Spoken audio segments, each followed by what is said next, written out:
Okay, if you want, you can look straight down, make your delta 20 meters, and you're heading 135. In other words, black corals we've been seeing pretty consistently throughout this dive. The 20-meter delta being probably the most important one there. Roger. Let us know, Dan, when you're ready for requests. Got a purple coral there, bottom right. But I have it here, so I'm supposed to be watching it. And the navigator. The grown-ups in the room. I missed it, sorry. I easily get distracted. Watch out for that rock, Kirk. Bonk.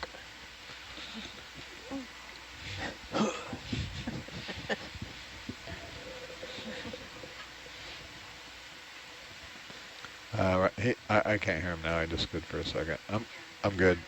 You ready? Okay. Roger. No worries. We're back in the box here. I was all wrapped around the proverbial axle there for a minute. Back on SPL too, guys and girls.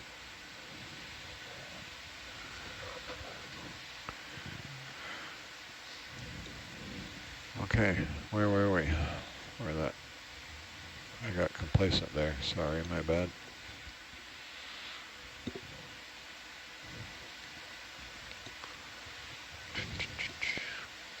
Can we lighten up Herc HD a little bit? Yeah, Thank you. I'm 3 meters up here, trying to get back in the box here.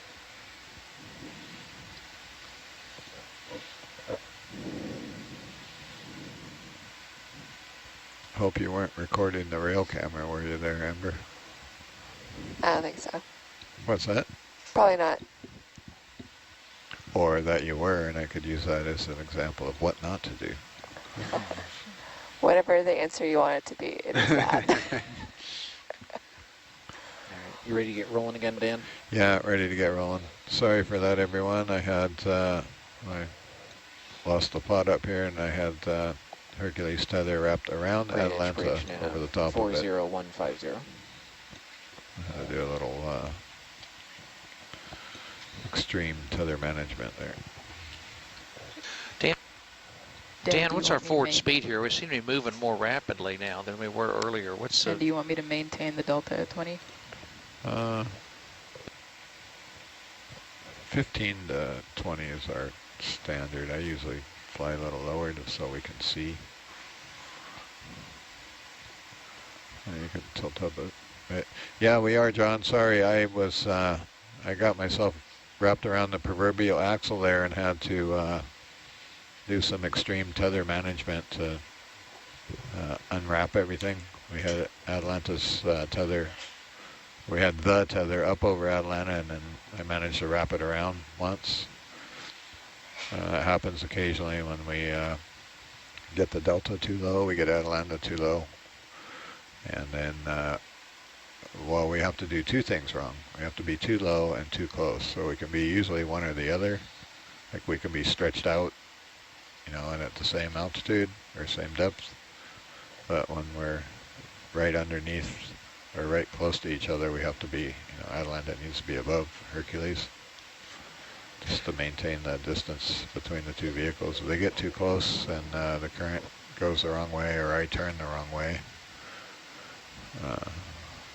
we get tangled up. How do you detect that the cable's gotten wrapped? There's several ways. Usually a telltale sign is I can feel it. I'm air quoting now, but I can, there's external forces on Hercules that we usually don't have. Like, you know, when your dog hits the end of the leash, or say your dog gets his leash, their leash wrapped around your leg, and or you get clotheslined, that kind of thing. We also can see it in some of the cameras. We don't have really good 360 coverage on Atalanta, but we do on Hercules. But in this case, I could see in Atlanta's aft camera, usually the tether is just going, straight down. But I could see it, it was bouncing in the background there, and then I stopped, and Atlanta basically, keeps moving because the ship is moving. And I saw it just going at a wonky angle there. And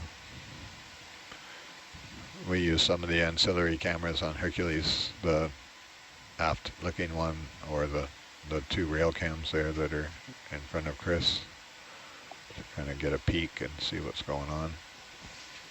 Sometimes, most of the times, I can tell which way to turn by the way the tether's trending off of Atlanta, and I'm keeping an eye on it all the time so I know which way it's, if it's trending in a good way or a bad way. That time I had to guess, and it's a coin toss, and we turned the wrong way and made it worse, so we had to. Usually we can just turn Atlanta and pull it off, but if you turn the other way, then you get a full wrap, which we had there.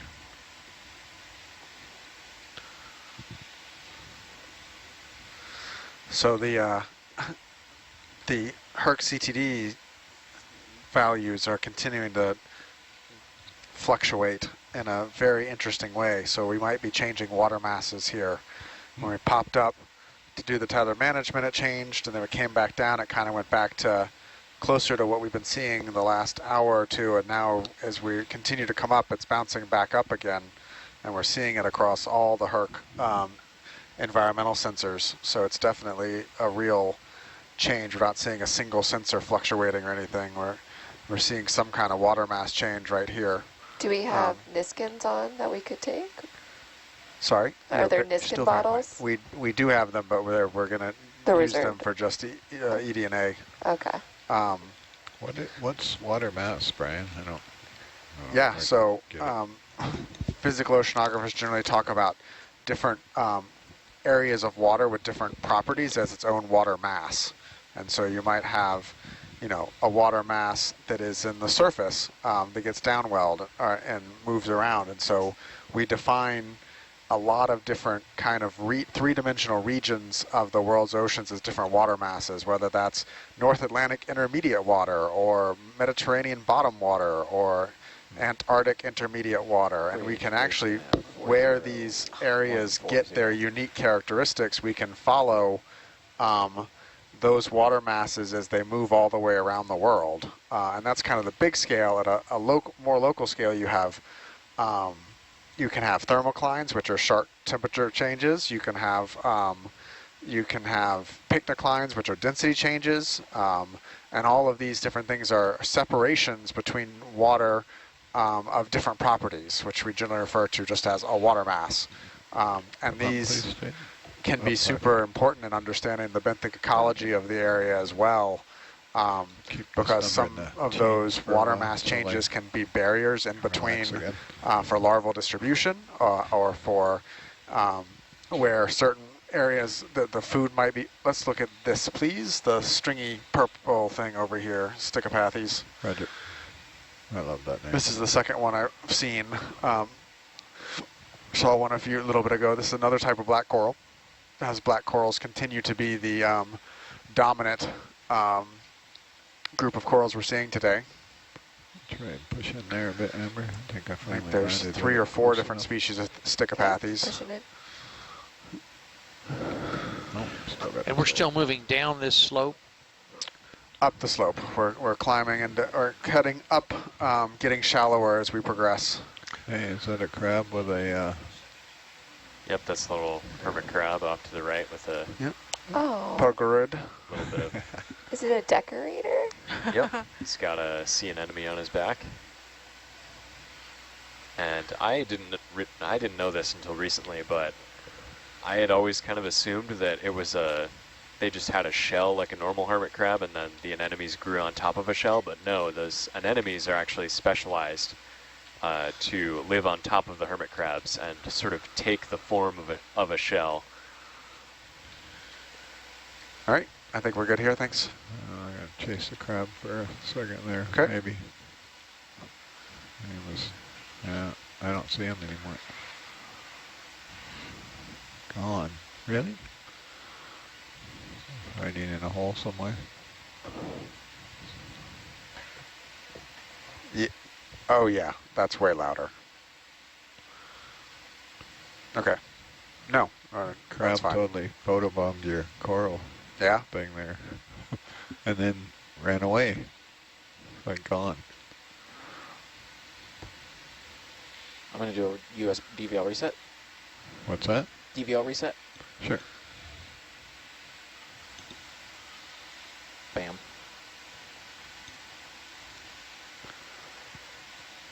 Okay, I'm not sure if you're wide or not. Brian, you were referring to earlier the CTD data. What does CTD stand for? Yeah, great question. So a CTD is kind of a really the workhorse instrument package for ocean marine science, both biology, physical oceanography, chemical oceanography, biological oceanography, benthic ecology, all the things. And CTD is just an acronym for conductivity, temperature, and depth. And that's the three primary sensors in it. Conductivity is the direct measurement, but you do a little conversion and you get salinity out of it. And then temperature is pretty straightforward. And then depth is just the pressure reading for the water. And then there are other sensors you can add into kind of a CTD package. And on Hercules, we have an oxygen sensor. So we've got 4 environmental sensors that are continuously running on Hercules. That gives us the salinity, the depth, the temperature, and the dissolved oxygen concentration. If you look at the graphic representation of the temperature and conductivity, you were referring to the benthic layer earlier. There really is an evident jump that they match almost exactly. Yeah, it's really quite stark. That's not something I'm used to seeing here. And one of the interesting things that it could be here is so there are things known as internal waves, where you get 2 different water levels, water masses sitting on top of each other with an interface. And just like a water-air interface, that interface can cause a wave. And so you can have some kind of tidal forcing or any number of different types of physical oceanographic process that'll perturb that interface, and you'll get a sinusoidal, just like basically ocean wave, but it's internal in the ocean and it runs along these different water mass layers. And they actually will break just like a wave on a beach across a seamount and resuspend sediment and mix water around there. So there's some evidence that these internal wave breakings and internal physical oceanographic processes might have a controlling influence on some of that patchiness we were talking about early on seamount communities. So areas that are more or less invisible to human eyes, where we move from one water mass to another, but those water masses, the depth in which they interface might fluctuate, which can literally cause waves to break across the seamounts even at 2,000 meters water depth. Do the water mass differences, layers, allow sound to be transmitted further distances? I've read about whales communicating at extremely long distances, submarines being able to hear at extremely long distances. What causes that? So that's density changes in the water. So the kind of famous example of this is the SOFAR channel, which, Harold, do you remember what that actually stands for? I've drawn a blank. I do not. Sorry. But it's an area of the ocean around between the mixed layer and a lower density layer where you get kind of internal reflection. So you get 2 density layers, and then there's a channel of water, and if you make a noise in there, the sound waves actually reflect off the 2 density layers, and it channels the sound for great distances. And Jeff's helping me out in the chat as so far as sound finding and ranging channel. And so these type of processes allow scientists to listen for much longer distances, there's a lot of military uses of both listening and hiding on opposite sides of the channel, the SOFAR channel, and that can happen at different depths. So there's lots of things that we, as terrestrial mammals, that our eyes and senses really aren't well equipped to see or experience just through cameras or submersibles, that we need all these extra sensors through CTDs and hydrophones and stuff like that to really characterize the ocean. The ocean is far from a single homogeneous mass of water that you can just swim from one end to the other. It's all kinds of different partitioned water masses, sections with biogeographic breaks and different chemistry that really matter a huge amount to the animals that live in it that we're just not well equipped to see. And so we really have to use technology to mediate our understanding of most ocean processes. One thing, we have a question here. Example I kind of had from, so you're talking, speaking of the SOFAR channel, so it's not actually a reflection, it's a refraction. So the sound waves will always bend towards the slower moving water, or the slower sound speed areas of the over the depth. One of my professors described it in a very clever way, I thought, is he says, imagine a marching band marching in a line and walking into deeper and deeper mud. The guys that are on the edge, the marching band will always have the tendency to turn in towards the mud as you go, because the ones on the, the slower slide are going to start slowing down first and causing the whole line to turn. Sound waves work in much the same way. So that's a great analogy. Yeah, thanks. They just kind of make this sine wave in the SOFAR channel up and down through the minimum speed zone, sound speed zone. Is there a pH sensor? No, not currently.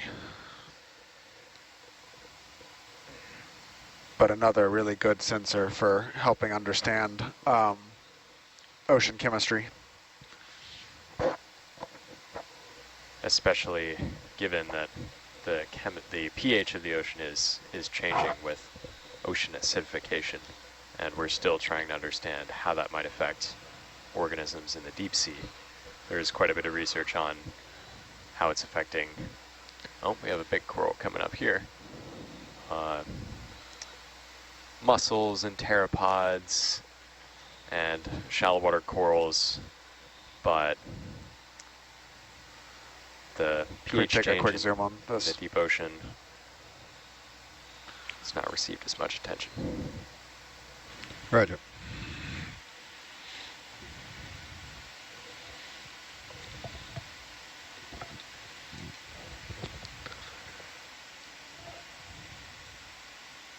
We were speaking a moment ago about these animals, submarines, be able to hear each other over great distances through these layers of water.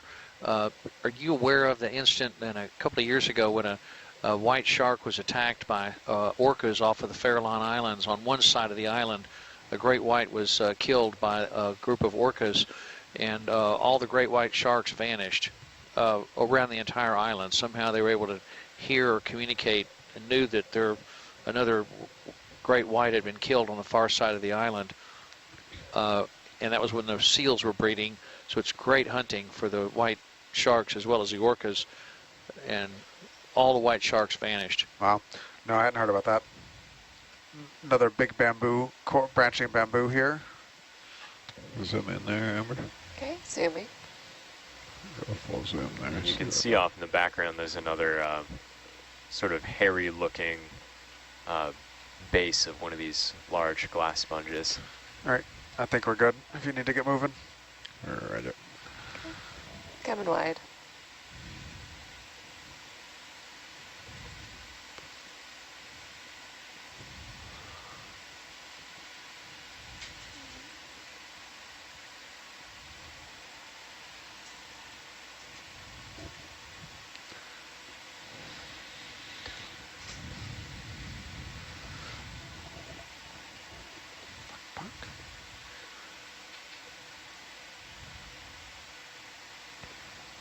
Current's in our favor again, so blowing the whole tether off to the side of us, so we can be lazy again. We can run up on it, without worrying about it. So when it's directly in front of us or behind us, usually from behind us we get trouble. But if it's in a line either way, it can be more problematic. But it's blowing off to the side is always nice. I'm still amazed by how the stark transition in temperature. I mean, it was less than half a degree, but it was for That's a big jump for a short area. Well, and it matches the change in conductivity too. You Yeah, see yeah, that? absolutely. I mean, all the sensors are showing the same thing. That's just quite the stark transition for this water depth.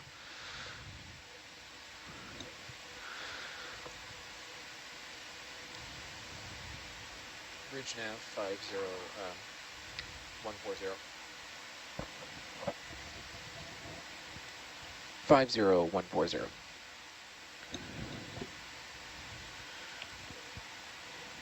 We're gonna come up here a little steeper, it looks like, Jaden. Copy.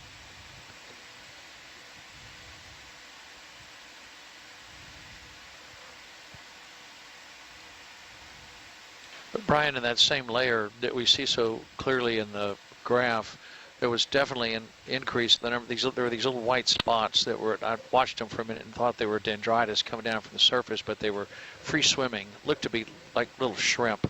That, I mean, a pretty good concentration of them.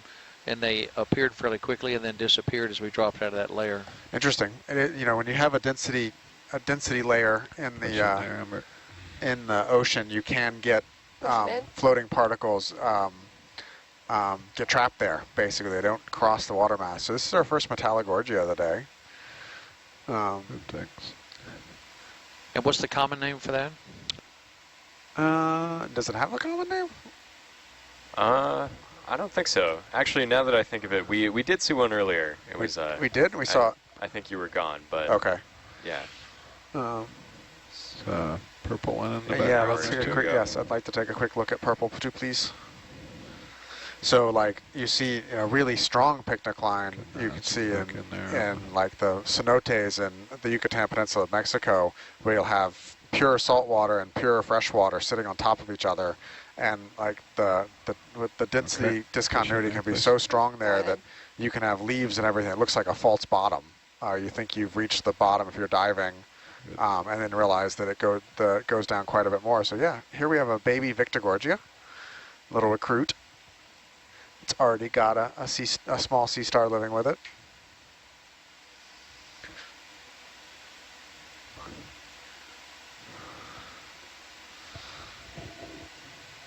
That is a baby.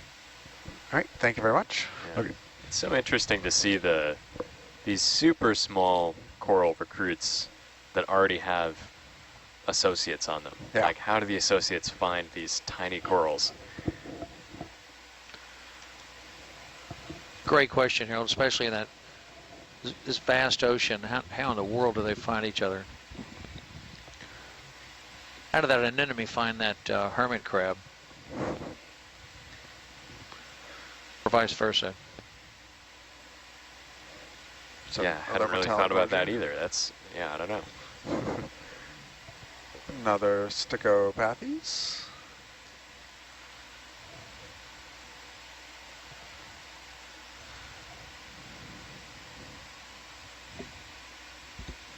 Dan, what's our speed in knots when we're moving, and the image is moving at about this speed? What do you reckon our speed in knots is for Hercules? Probably about 1 knot. Just judging by the amount of thrust I'm giving the vehicle.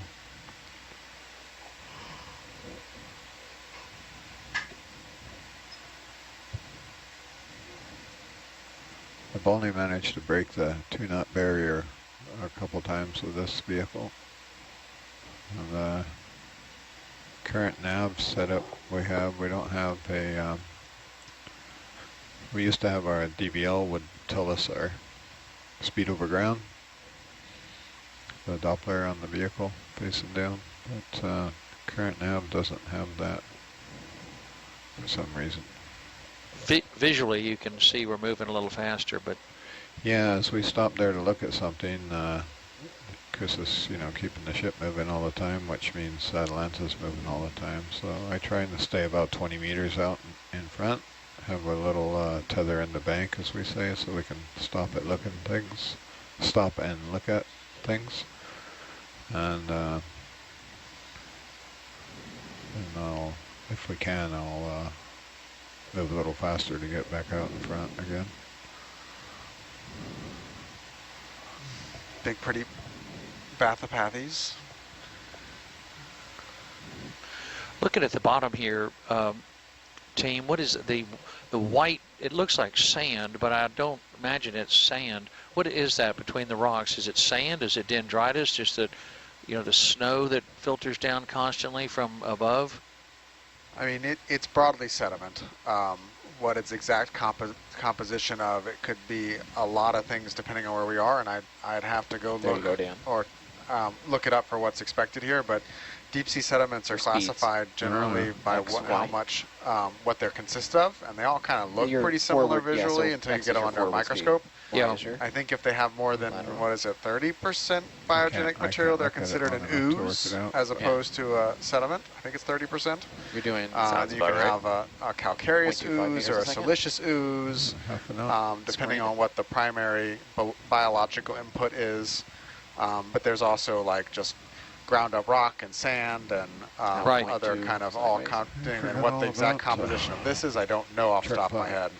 Well, Juggler. growing up in Houston, Gotta have Texas, one, and being so familiar with the Texas Gulf Coast in particular, seeing what looks like sediment to do a like speed that run at some would point. make me initially think of rivers producing sand and silt going out into the ocean, but clearly there's no rivers around here producing silt, so that's coming in from There's from still the water column itself. Yeah, a lot of it in there, and there's still runoff, and then there's locally produced sand just from having the rocks rubbing against each other and things like that. It'd be a different chemical makeup, but that size class Bridge 50140. can come from a lot of places, and you'd be amazed at some of the smaller like clay-sized particles that a lot of this is made out of. That are slightly electrically charged can stay in the water column, afloat in the water column for a really long time if they're super, super fine, small clay grain size, and if they have any kind of charge, it helps them stay in the water column, and it takes really calm water to get them to settle out over long periods of time. But Yeah, silts have a look coming at off the land whatever would this not be thing as is much here. of a factor here as it would be in other Pushing coastal the force over. environments. Absolutely. We're Going in. so far offshore from a major river or anything like that that we're not going to get the sedimentation loads here calling from the surface. Now, there might be areas where like the top of a guyot or something has a sediment channel where sediment moves off of it that locally might be heavier sedimentation based on the local current conditions. But broadly, no, sedimentation out here is not going to be a high rate at all. Looks like a interesting sponge. Yep, I agree. Could About even be all I a can tell you. It could even. Yeah, it's Oh. a sponge, Oh, wait. Is it? It's not a changing. sponge. It's changing shape. That's a retracted anemone, I think. Ah. Yeah. Oh, that's cool. Retracting anemone. Retracted, so they Yeah. when they're scared or they've eaten something big or something, they'll pull all their tentacles in. So if that came out, it could open up into probably one of the anemones we've seen elsewhere nearby. Yeah, sponges don't shrink down like we just saw. All right, Cool, that's cool. good. All right, we're good, thanks. That kind of freaked me out when it did that. Yeah. Am I actually seeing that? Look at that one next to I know. it. Yeah. I also had probably the same feeling. Same. Group hallucination.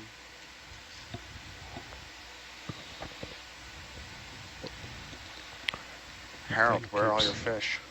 I was just thinking that. There's no fish. Defaulting. There's some more Oh, trash. here we have a Pepsi can. Looks like it. Is that the Pepsi that Jeff was drinking earlier? Wow, even a soda can. Wow, why do you got to throw him under the bus like that? I was jealous because he had a Pepsi and I did not.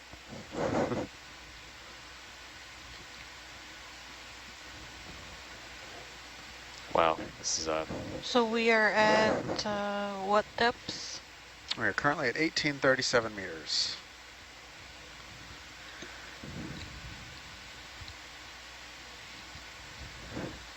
it's, not the best look for Pepsi for their brand, just their logo just branded across the seafloor. aggravating to see a Pepsi can and a glass bottle Yep. out in this pristine, gorgeous part of the ocean.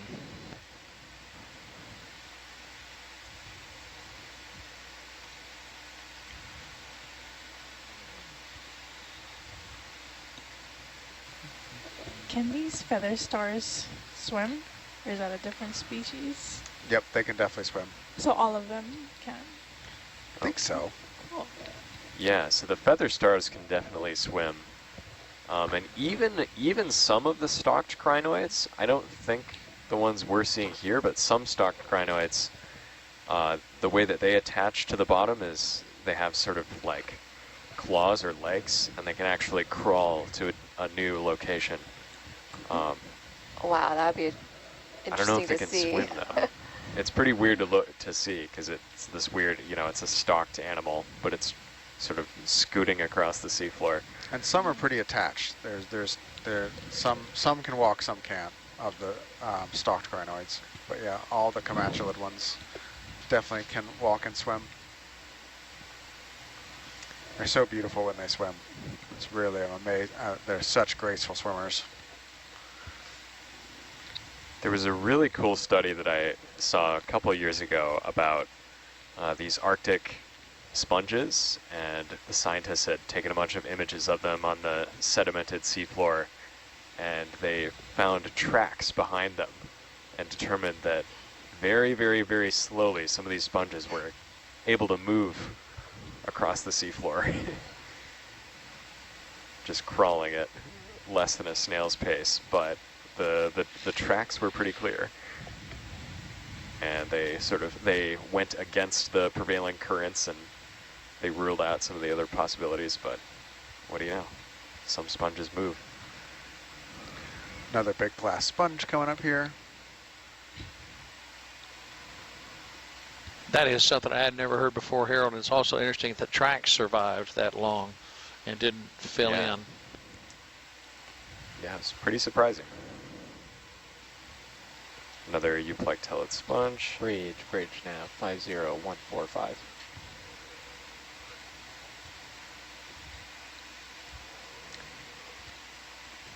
It is really interesting, all of these fossil sponges we've been seeing this whole dive, they don't really look anything like any of the sponges we're seeing. We saw the one. We saw that one? one big Ferrotonema. Maybe you were at dinner. We've seen one big one that Okay. looked like the same kind, but Yeah. that's it. But it's yet again a very interesting community change that has occurred from what we had in the past to what we see here today.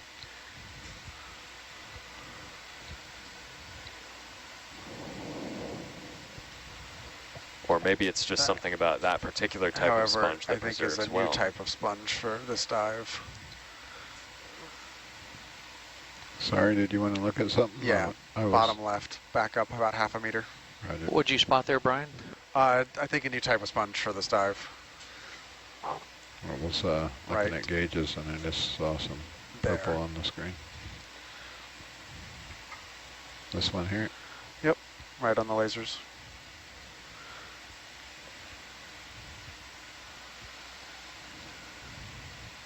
Push in a bit for us, Amber.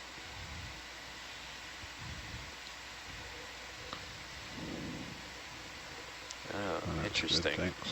Whoa.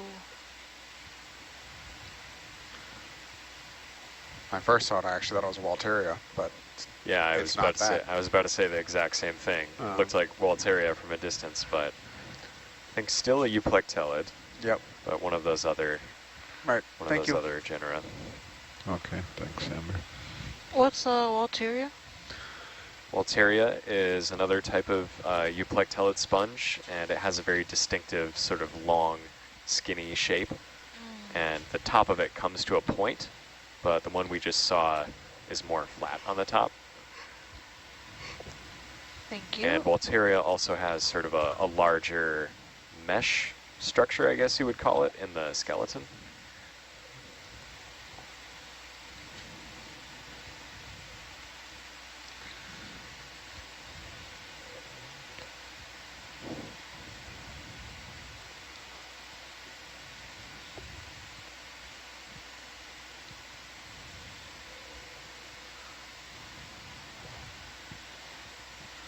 How's our gauges, Jaden? They've been same the whole time? Yep, they've been pretty consistent since we started the dive. All right, yeah, thanks.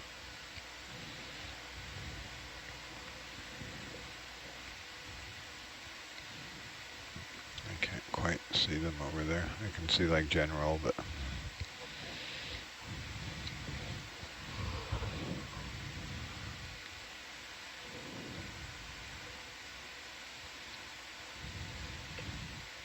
We zoom purple or zoom pink, please. Roger.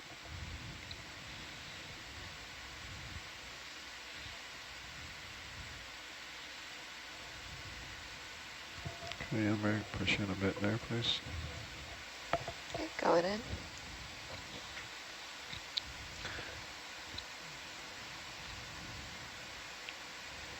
Good, thanks. All right, thank you. Okay, I like those half laser zooms. They don't make me look so spastic. I don't have to land. Was that a Chrysogorgia? No, No. that was likely a hemicorallium.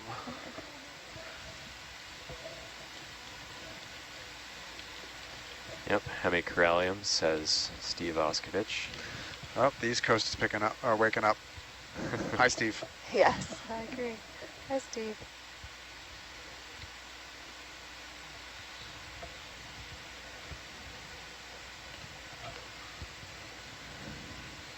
Steve online? Yep. Hi, Steve. Everybody says hi, Steve.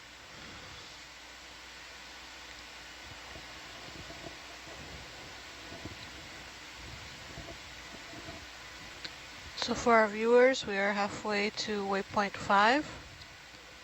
And we are at 1,876 meters.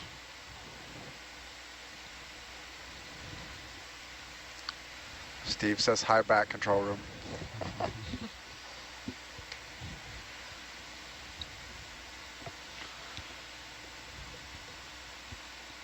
Look at Gabby sporting the coveralls.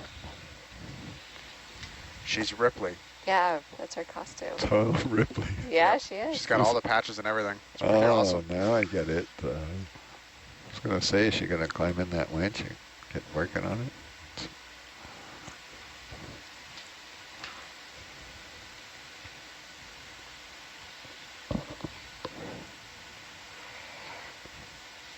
The kids watched all 3 of those movies on the last expedition.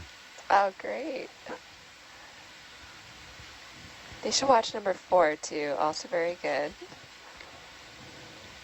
It was amazing. Like half the kids had never seen the We see movies or this, even heard of them before. looks like a tunicate, maybe. I remember sitting in the back of my Oh, yeah, pickup God, I truck. missed Being, like Ripley was just. You see the tunicate, Dan? Yeah, go ahead and zoom in there. Okay, zooming. I have to tilt down here. I'm already on the seabed. I find that when our lab is annotating video, usually whenever someone sees an animal that they can't even figure out what phylum it is, the first guess is usually, well, maybe it's a tunicate. It's got a, looks like it's got a polychaete in it. Yeah. Steve says it's a megalodicopia.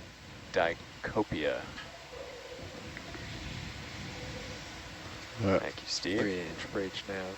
All right. Very cool. 40145. Let's keep going. Roger.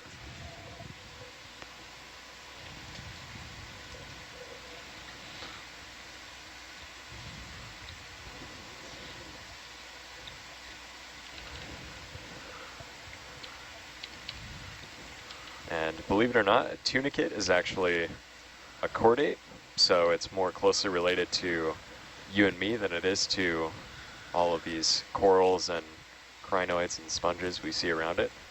I don't believe it, Harold.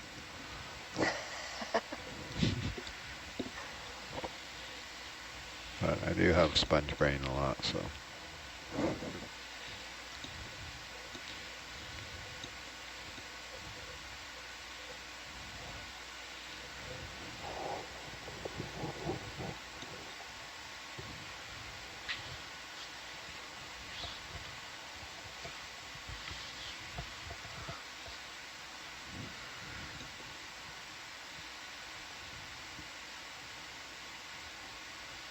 when you say closely related, what does that mean? Good question. So on the evolutionary tree, if you trace the ancestry of, let's say, people or fish or birds or reptiles further and further back, you arrive at a common ancestor to the tunicate before you arrive at a common ancestor to a coral or a sponge. Mm.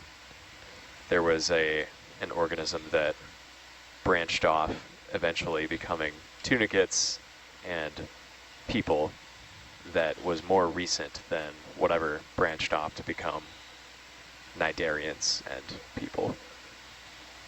So even though they sit on the seafloor and do basically the same thing as a coral or a sponge,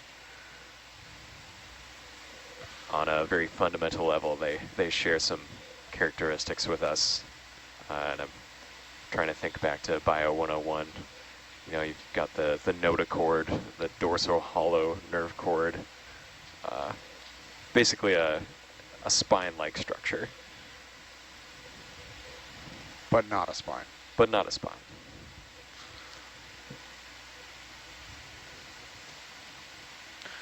No, there's thicopathies.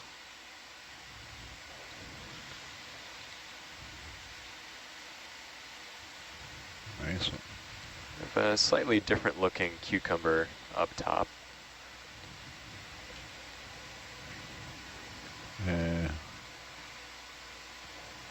Cucumber. Just at the top center there. Oh, I see it now.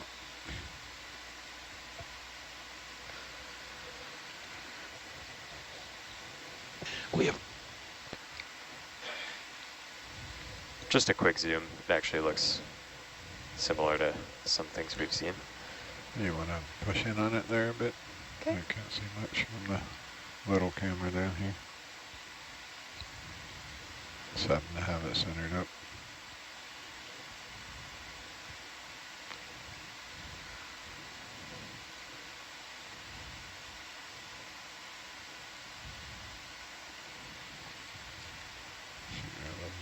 Oh, that's interesting. It's got these sort of tentacle-like Yeah. things coming off of it. Yeah, looks kind of Is it going to spiky. swim? Oh, is it Oh, going it's for gonna a swim It's for going us. for a swim. Whoa. Come on. I can help it. Oh, Oh, sorry.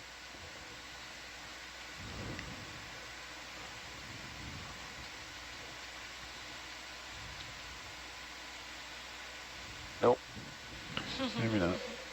Okay. All right. Thank you. You can sit there and watch the cucumber all day, but How many types of sea cucumbers have we seen so far? Are they different? Are they same species? Oh, they're definitely different. We've seen several different groups. I think I've seen at say least maybe 3 or 4. four. I think I've seen at least 4 different ones. Yeah. Very cool. Yeah. We have only rarely seen pieces of wood. We saw one coconut. Is it because it's devoured so rapidly on the bottom? If wood reaches the bottom, it's There is eaten. some It's a cliffs good to the source of east food. Atalanta. Yeah. You know, we're a Right good there. little ways offshore. We're 50-something miles off of what's a relatively small island, so there's just not a lot of sources of wood out here. Starts moving away. And, you know, most of it is going to end up sinking closer to shore than not making its way all the way out here. See, that's off your. Yeah, but port it was side. interesting to notice a few sticks, and we did see a coconut earlier, which was Yep. a That's surprise. off your starboard side. Yeah. So if I run, There's a lot of interesting woodfall research in the Gulf of Mexico, where you do have a larger input of wood coming from, you know, the mouth of the Mississippi, delivering all kinds of debris into the deep ocean there. I'm gonna run over to the starboard side of Atalanta and investigate the red wall of death there that Jaden pointed out. The red wall of, Yeah, that encroaching pink that you see on the left-hand sonar up there Right, is right. Atalanta sonar, so that's a significant target. It might not be vertical, but it's worth. It's in my range to seems appropriate on Halloween night to be aware of and avoid the red wall of death. Oh, I'm going to go check it out. But we want to avoid it with Atalanta because We don't sample with Atalanta. we try and, Jaden was pointing out, we try and keep any sonar targets out of that 20-meter circle because if Chris had to stop the ship right now, the Atalanta would, continue to pendulum in. We could get in a situation where we can't come up fast enough. And Chris and I have both had some very nerve-wracking experiences where we're just trucking along and we know there's a wall coming up and we don't stop quite soon enough. And then that's all the really interesting, cool stuff we want to look at, of course, and we have to, panic, recover, panic, come up on the winch. Yeah, back in my front row days on Okeanos, I have a very clear memory of that happening once or twice.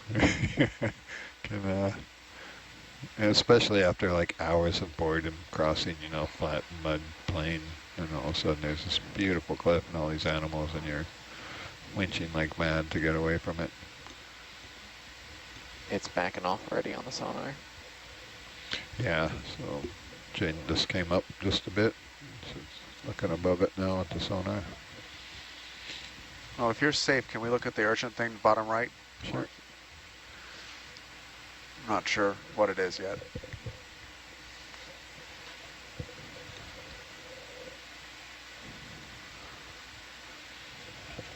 It is a little steeper over here on this side, so. Does indeed look like an urchin. Might fool us yet, though. Can push in there. Yeah, it looks like an enemy to me.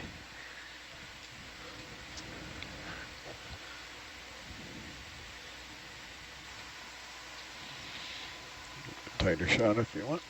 Okay, going in more. That's good. Strange looking animal. It does indeed. The arms, the tentacles look like an enemy, but it's got the shape three-dimensionally of a sea urchin. And there's another polychaete hiding out just behind it on the sand at the top left. All right, science is happy, thanks. Okay, thanks.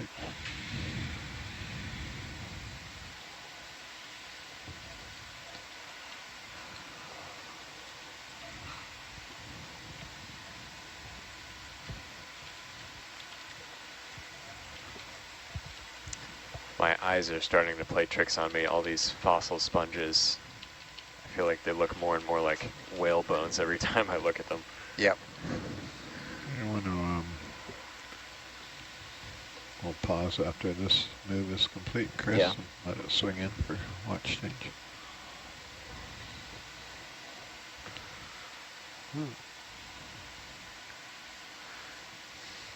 We had a very serious conversation just before deployment on whether we were going to shorten up this dive track to make sure we got to the top, and we decided not to, and I'm glad we did not shorten it up given how much progress we've made tonight.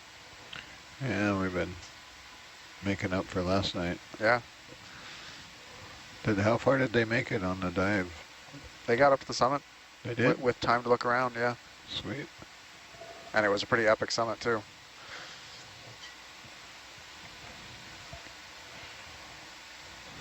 Oh, Well, is that? Oh no, it's Crynode. Pikachu's in the control room now.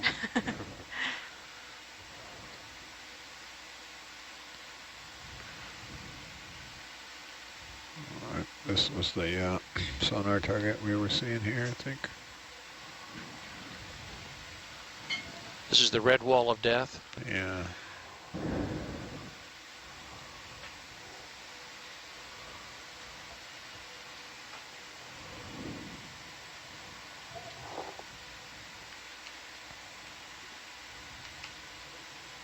Not very scary, is it? Looks very innocuous up close. Yeah, zoom on that sea star. Zoom on the sea star already. It's definitely new. Good morning, Gabby. Good morning, Ripley. I really enjoyed your outfit while you were winch checking.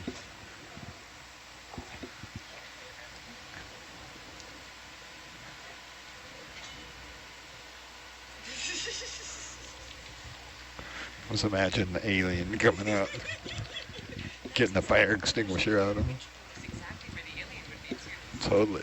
All right, so we're probably gonna be quiet here for a minute as we do and hold still and enjoy the sight of this pretty sea star as we start watch change. You can push in there a bit if you want on the. It's been a pleasure exploring with you. We've got a few more hours of bottom time, and then we'll do another quick turnaround and getting back in the water relatively quickly tomorrow. I'm gonna sign off if you guys are all right with that, since Gabby's here. Yeah. I think we're static enough to. Thanks, Dan. Thank you. Thanks, Dan. Okay, video watch change. This one's interesting. I don't know if I recognize it.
All right, 8 to 12 watch signing on.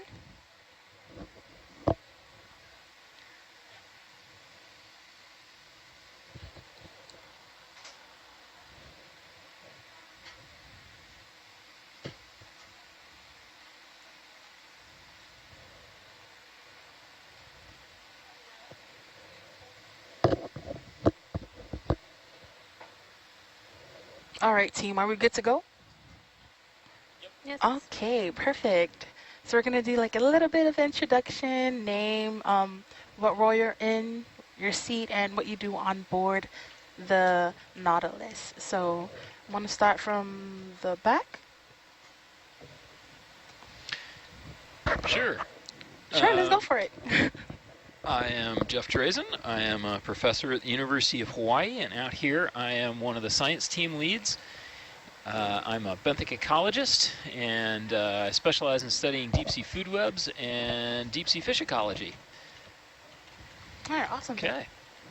Hello everyone, my name is Piera. I work in Palau, the Palau International Coral Reef Center. I'm Italian, but I live here, and I'm on board as a guest scientist, and my main job here is being on watch and collecting water for environmental DNA samples. I can explain a bit more later if needed. Hi everyone, my name is Noelle Halder. I am in the data logger seat tonight.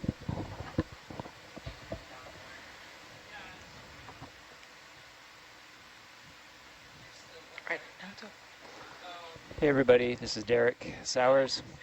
I'm in the navigator seat. I'm the mapping operations manager for Ocean Exploration Trust, and our pilots are still getting the vehicles oriented for before they do their introductions.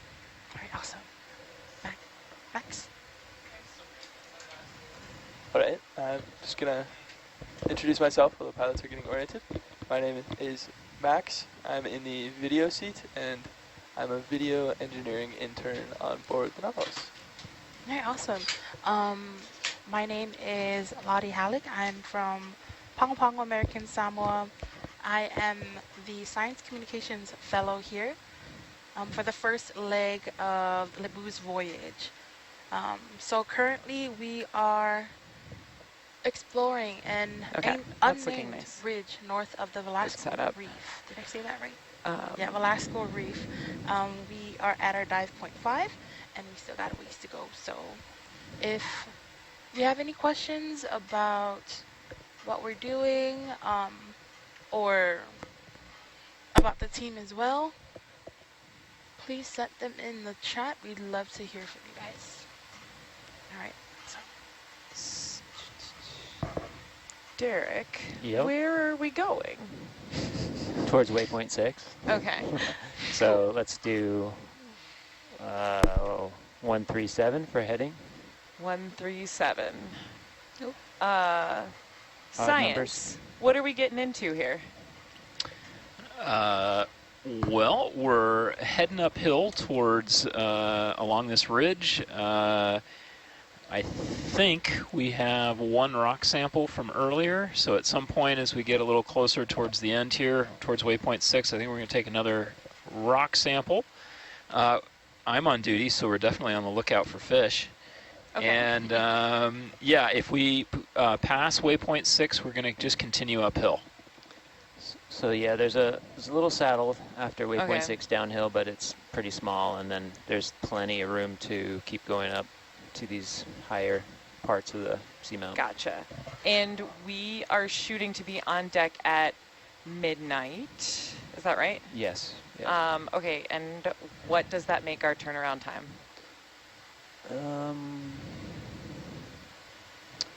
I'd have to look at the summit depth. I don't know, I'm thinking it's going to be like a 40-minute ascent or something like that. Okay. I can calculate it. Like, you think we'll be ascending from like 1,200 or something? Probably more like 1,500, just to be on the conservative side. Okay.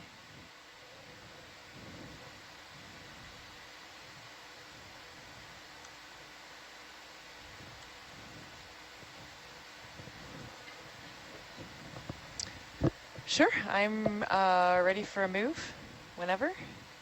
All right. And do 30 meters. Sounds great. Bridge nav. Hi, could we do a move 30 meters bearing 137, please?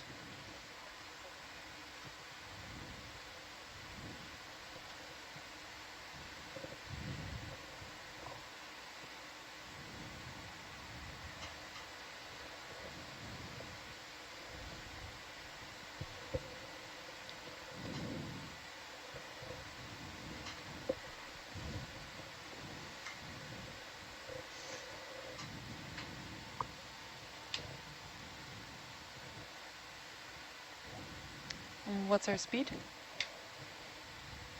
I didn't specify. What speed would you like? Oh. Jeff, are we trying to cover ground or see the sights?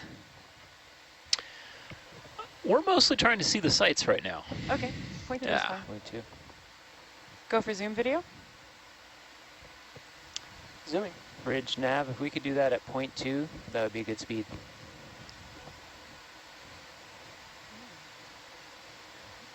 Great crinoid here.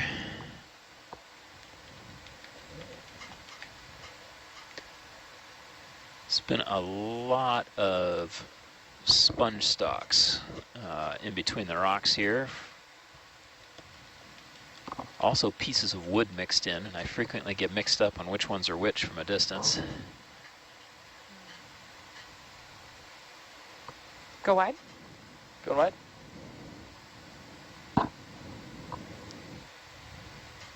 Yeah, I like that speed for going wide. That was good. Good to know. And how is my audio level also? Really low. Okay, good to know. What was that? What's that? Oh, yeah, cannot hear him. What'd you just circle there, Jeff? Oh, we were just looking at the sponge stocks there, the old yeah. sort of fossil sponge stocks. Feel free to call out if you want zooms on stuff. Yeah, let's just zoom on that really Go for quick, zoom? see if there's anything actually living on those old spicules or not.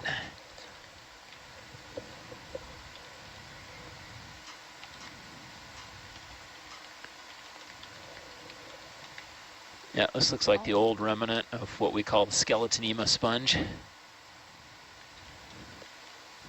It's a good Halloween name. Yeah.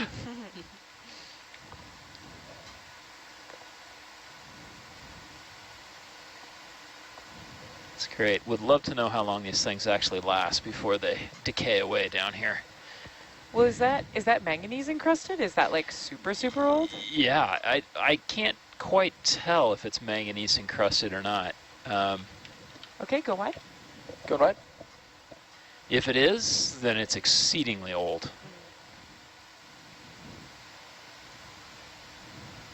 I'm guessing they're not that old, but Okay. And here's a stock. it is crinoid. glass fiber, so it does last a long time.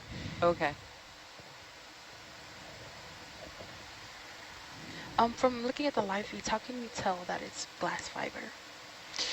So I just know it is because I know how these sponges are built. I can't actually see that because it's kind of brownish, blackish now and covered with probably, you know, bacteria and gunk from being down there a long time. Oh. But if we collect these, when we do Go for collect zoom these video? sponges and we take a look at them, if you pull them apart, some of them, particularly you can see it really well on the stock sponges, they're just There's a lots little and bamboo. lots of fiber, and it looks like fiber optic fiber. It is made out of glass. It's incredible, and some of these are really, really thin and they're really fragile, and then some of them can be like these little threads of glass can be like a millimeter thick, and they're actually pretty strong. So the sponges that we have seen that are really up on stocks, they tend to have like the millimeter thick little glass, we call them spicules, but these threads of glass. Oh, wow, that's And amazing. they're perfectly clear. You can look right through them. Really? Yeah. Down there, when they're covered in gunk, no, but Yep. but when we collect them and they're in the lab and polished, yeah. Oh, gotcha.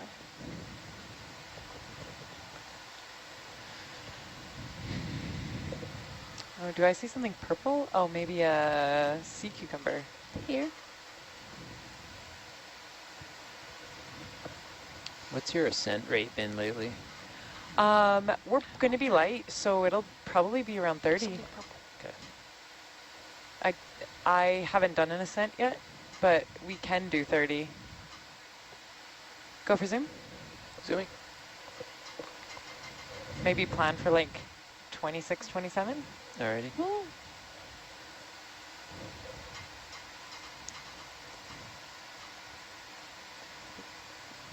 What are we looking at here? Got some kind of sea cucumber. I'm trying to look it up right now. Go wide.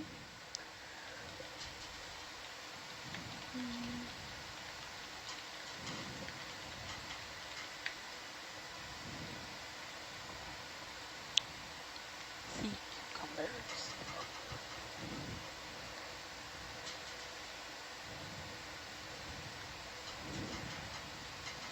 I think front row missed introductions too when we. Yeah, I did one, so, so whenever I'll you just two have are part- ready, Oh, okay. take it away. I'm Gabby, and I'm sitting in the Herc seat. I'm right. I'm in the Atalanta seat. Go for zoom. Zooming.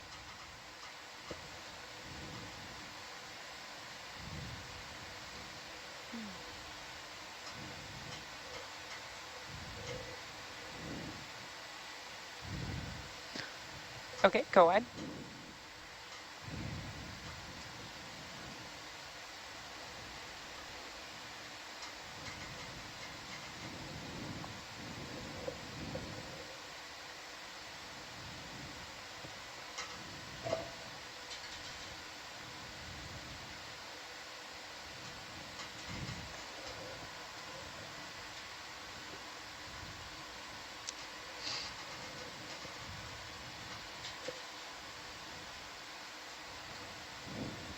Gonna be doing just a little bit of descending here, maybe 4 meters or something. Yeah, I will.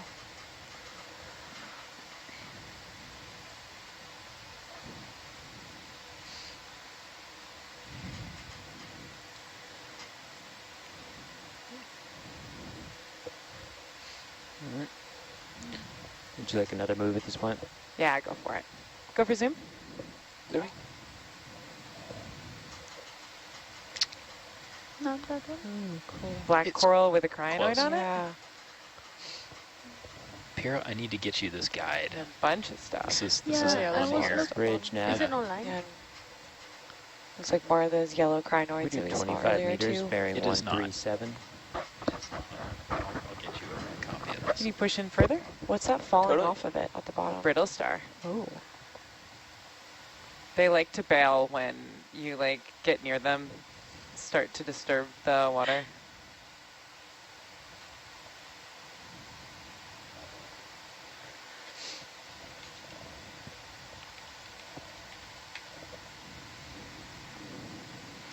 It's incredible how many animals will pile onto the stock of this coral. Yeah, it's pretty crazy. Yeah. The real estate up high is the best real estate in the neighborhood. Okay, go wide.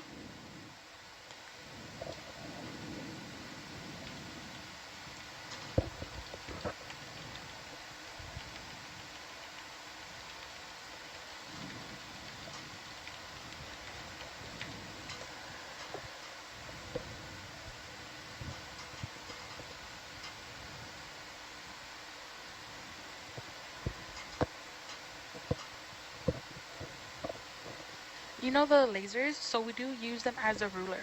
But I got a question of, can we change the distance between the lasers, or is it set? It is, I mean, we could change it, but it would be something that you would set and calibrate. They have to be exactly parallel for it to work, and they're set at 10 centimeters because it's a nice convenient distance. But yeah, we could make it 12, we could make it 14, but we would have to make a new bracket and make sure that they were aligned parallel. And Okay, yeah, so you have so to change it's it. not adjustable during a dive. It's probably the kind of thing you do once an expedition. Okay.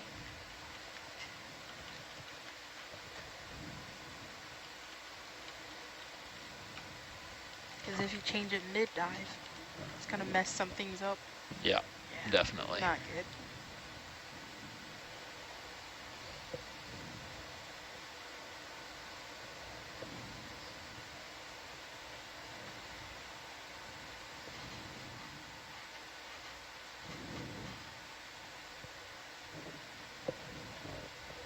Yeah, I'm just listening to SPL and I can't hear SCF at all.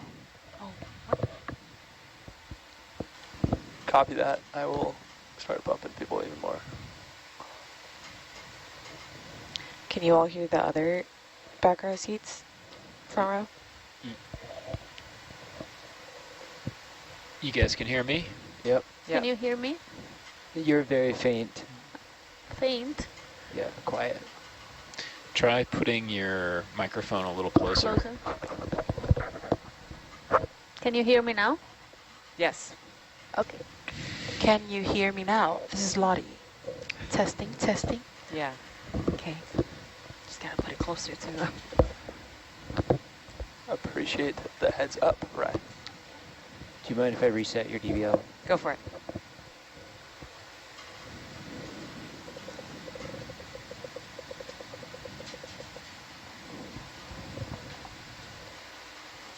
It's completely barren. Like there's no... Yeah, it seems like we've kind of transited into a slightly different habitat here. Left some of those larger basalt boulders behind. This is just all talus, broken rock that's come down from above. It's probably all glued together with that black manganese crust coating, but yeah. So you know, for these rocks, so like if we were to take a sample of it, can we tell the age of this floor bed right here, or? Yeah, if you get a rock, you can use radiochemistry to age it, to date it when it was formed. It would be hard to put that into a good geological context here because we don't know from how far upslope these chunks have fallen downhill. Right. And so the geologists really like to take samples from rock outcrops so that they know that's where on the mountain it actually was created and comes from. Yeah.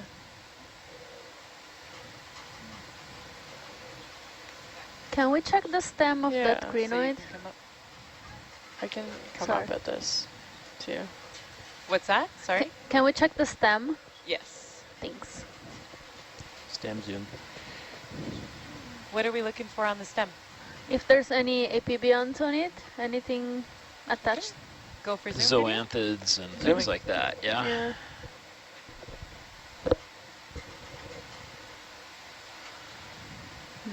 You can push in a little further. We're just looking at the stem. There you go. Oh, it looks pretty clean, huh? Okay, thank you. Yep. Go wide. Okay, that's better. Yeah, I'll stay closer.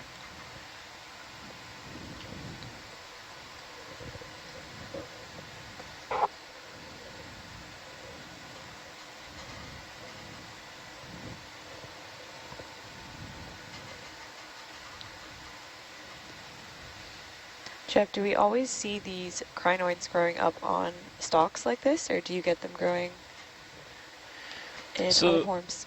Yeah, so there's two major groups of crinoids. There's the stalked crinoids, like the one we're looking at here, which I think is Proisocrinus rubrimaris, and a pretty common one, really beautiful one. And these guys live up on stalks. And then there are also sea lilies, which actually have little feet that they can crawl around on, but it's really short. And sometimes you actually see them swimming. So the ones that don't have stalks, every once in a while, can actually just take off into the water and wave those fan-like arms around and land in a new space. So you can grow a big stalk, get into the current that way, or you can just be mobile, and if the current doesn't come to you, you find a new place to live. Wait, so it can actually detach itself from the rock and then just swim away? Not the one we just saw. Oh, okay, that guy's a stalked one. But some of the other ones that we saw attached to the corals, for instance, just a few minutes ago, those guys, they can actually move around. Oh, wow. Bridge nav. 25 meters, bearing 139, please, at 0.2 knots. Thank you. Go for zoom video. Zoom. One of those crinoids that can Yep, swim away. there we go. So Gabby's exactly right. So here we have a different kind of crinoid, and you can actually see it's got a few little feet underneath its fan-like arms, and it can actually walk around with those things. And if it wants to, it can actually go up into the water column and use the big fan-like arms to kind of sort of swim. It's pretty much the creepiest thing I've ever seen in my life, is crinoids swimming. It's amazing. Spooky. Yeah, it's really outstanding. It's Okay, horrifying and beautiful. Imagine that walking towards you.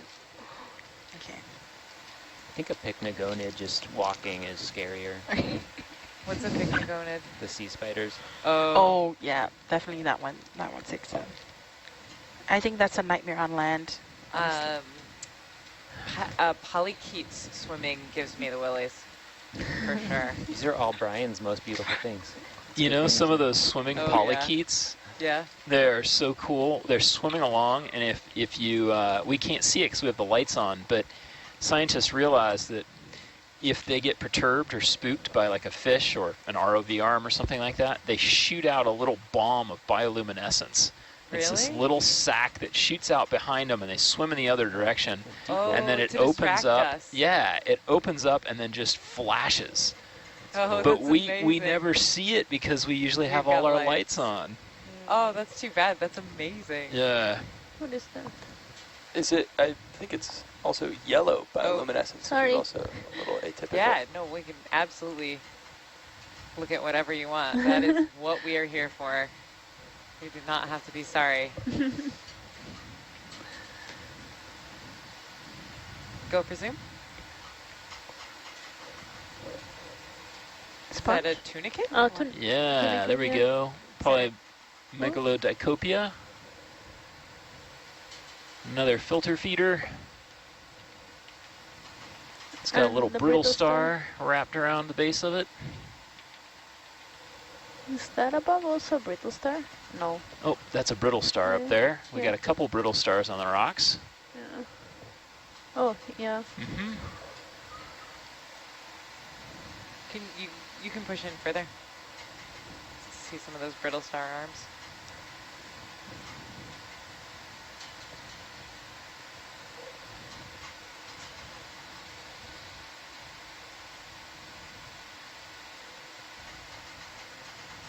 Okay, go wide. Going wide. What were we looking at when I went back for the tunicate? I feel like there was something else. There's something very charismatic. Oh, coral, black coral. Yep. With some other things near it.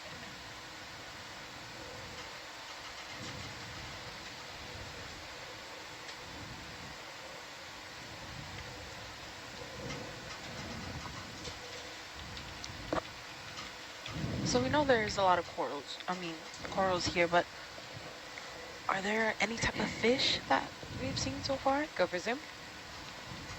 At this So, depth? yeah, there's definitely a fair few fish. They just don't seem to be in the neighborhood for the last watch. They didn't see very many. There we have a really nice black coral, and behind it, I'm not sure what that is. Is that a... I'm going to rely on Asako and Steve in the chat here, but Paragorgid, the red one behind the black coral, I'm not sure which one that is. Its polyps are all tucked in, it looks like. Actually, that might be like a hemicorallium or something like that. They keep telling me the difference every time I go out to see with like Steve or somebody, and I can never remember the difference. To me, they're all pink bubblegum corals. Yeah. Yeah. Okay, go wide. Going wide.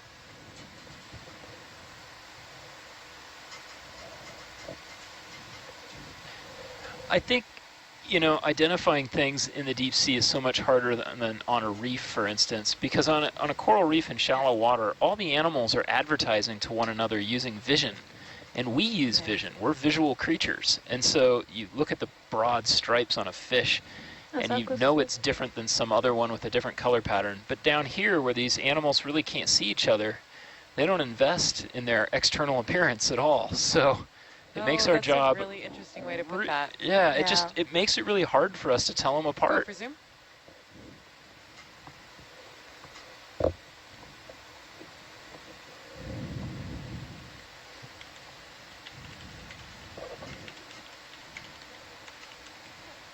Wow.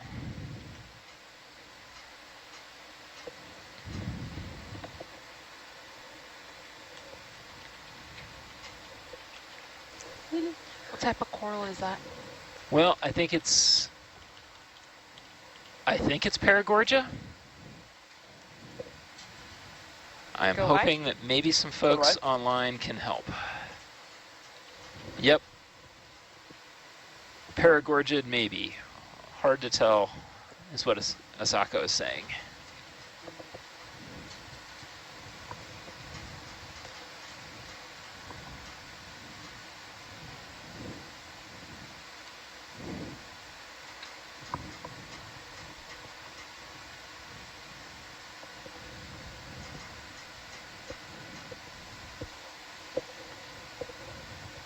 Go for zoom.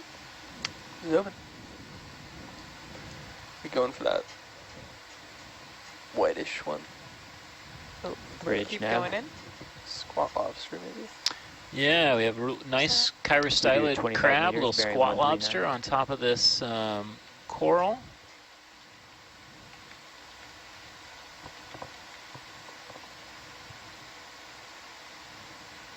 A lot of brittle stars in the background. There's on the rocks, in the sand between the rocks.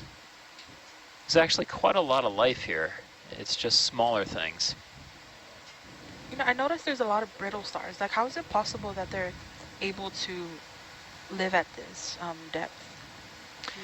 Brittle stars, there's an amazing diversity of them. And, ooh, right there, there's a really cool little shrimp. Might just be Nematocarcinus, but... so they do lots of different things.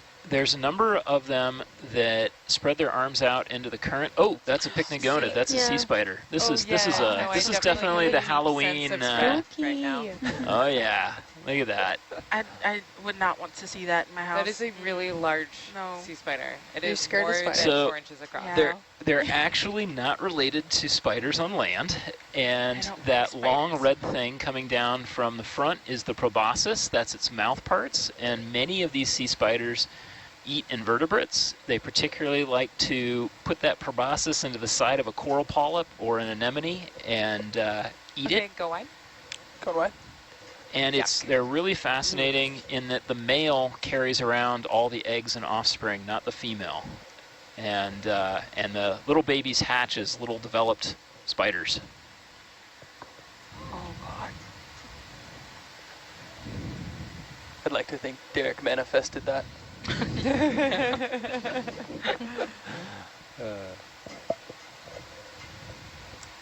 Okay, sperm whale.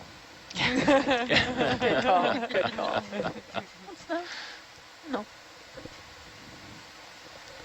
No, I believe you had context to it before. Like, what's the creepiest creature? Creepiest creature.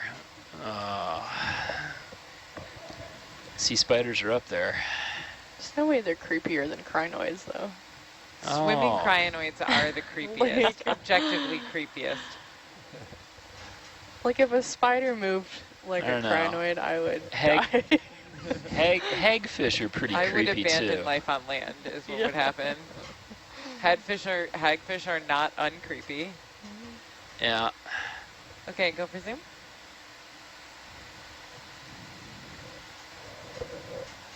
Oh, that's cool.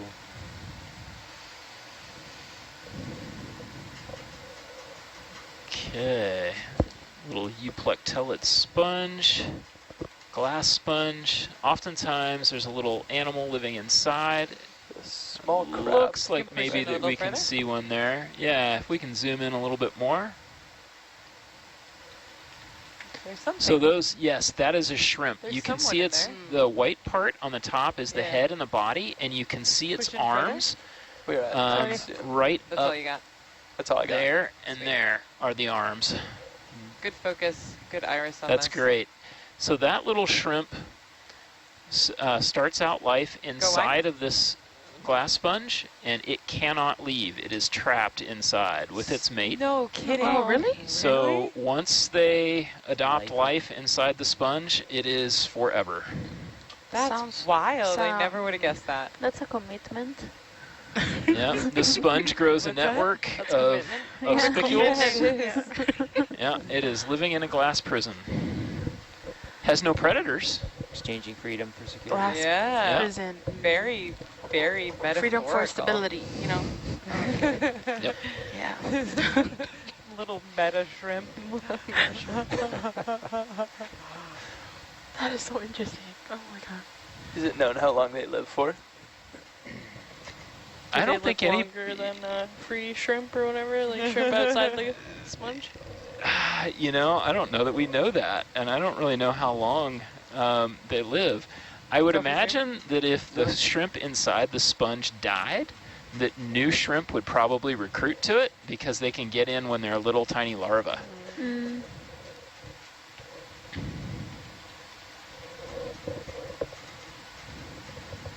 Can you see well enough the stem here? Do you want closer zoom? It seems pretty clean.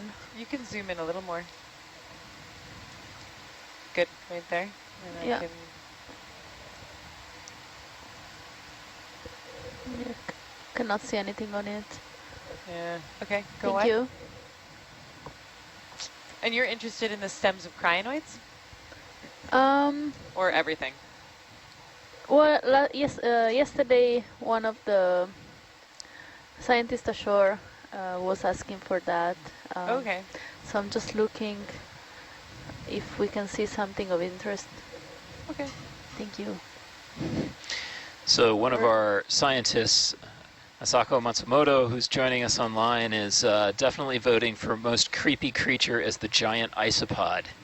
Oh, I I've don't know if heard you that, guys but have I've never seen met one these before. things. I've seen it. At the Monterey Bay Aquarium now, you can actually, they have a deep sea exhibit again, and you can go in and you can pet a giant isopod. Oh, What? These things are like the pill bugs that you find underneath Yeah. your logs in the garden, except these ones are the size of a football. Wow. Oh my I think god. they're pretty cute. That sounds awesome. Yeah, they do kind of sound cute. It's a spooky petting zoo. That's like an insect armadillo. Yeah. Oh, I love Yeah, that. that's That's cute. hilarious. Go for zoom. Zoom in. Looking at the one actually above the Bathypathes there. Yeah, there. I don't know what this Oh, is. that's cool. Yeah.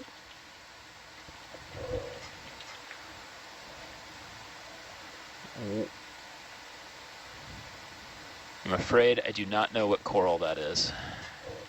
Same. Okay, go wide.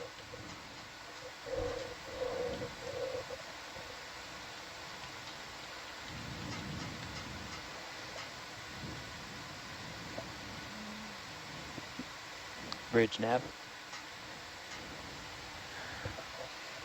Same move, please. 25 meters, 139.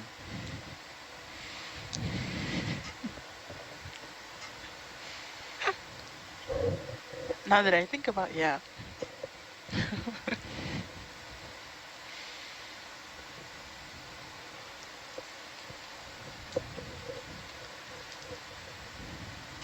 Oh, Asako says that that was a sea pen. Oh, really? Sea pen. Cool.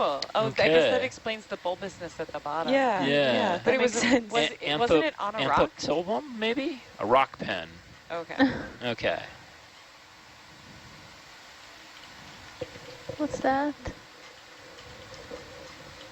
We will go look.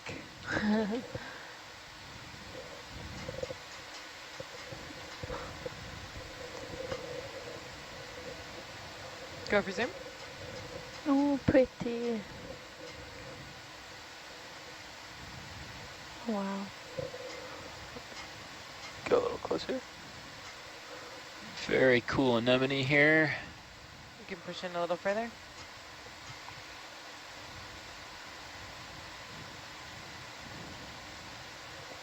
Nice.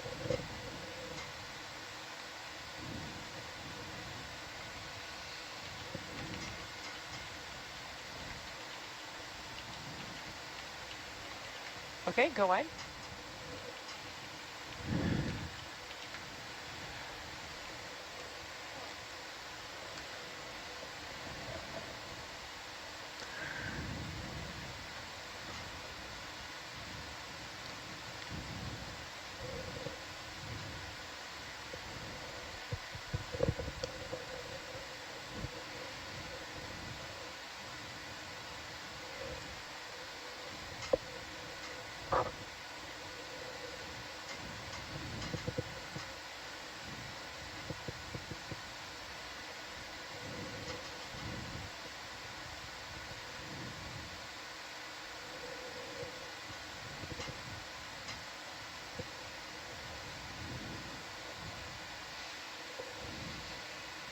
Well, a viewer wants to wish the watch happy Halloween. So happy Halloween from Palau too. Happy Halloween. Happy Halloween. Oh, yeah.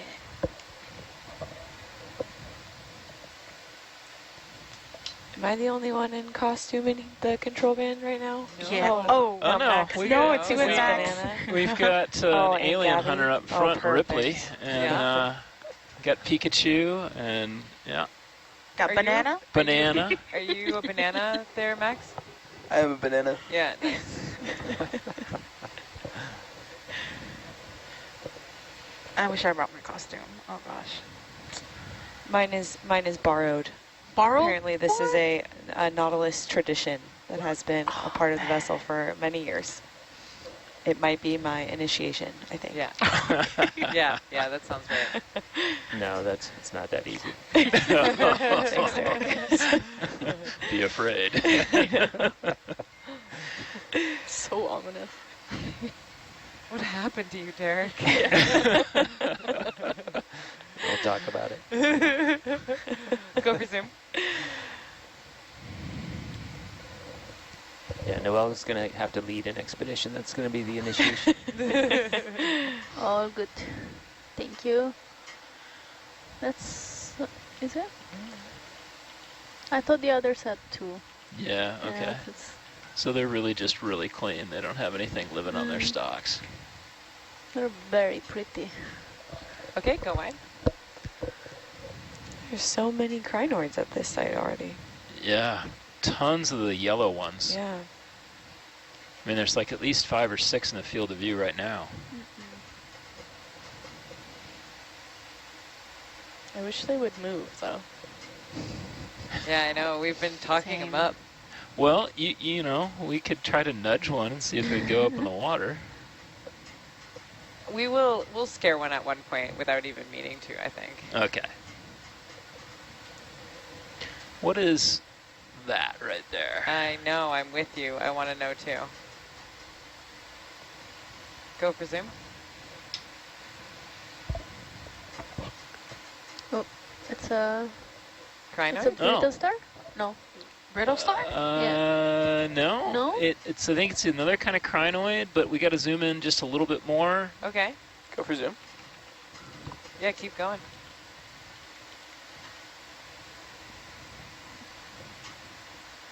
Huh. Yep, it's a crinoid. It's just not yellow. Different species. Cool.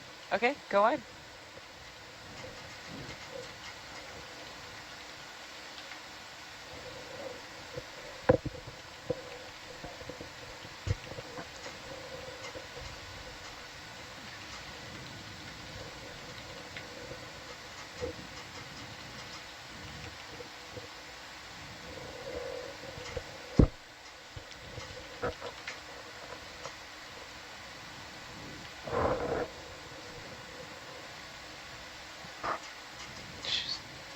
So many yellow crinoids. They're everywhere.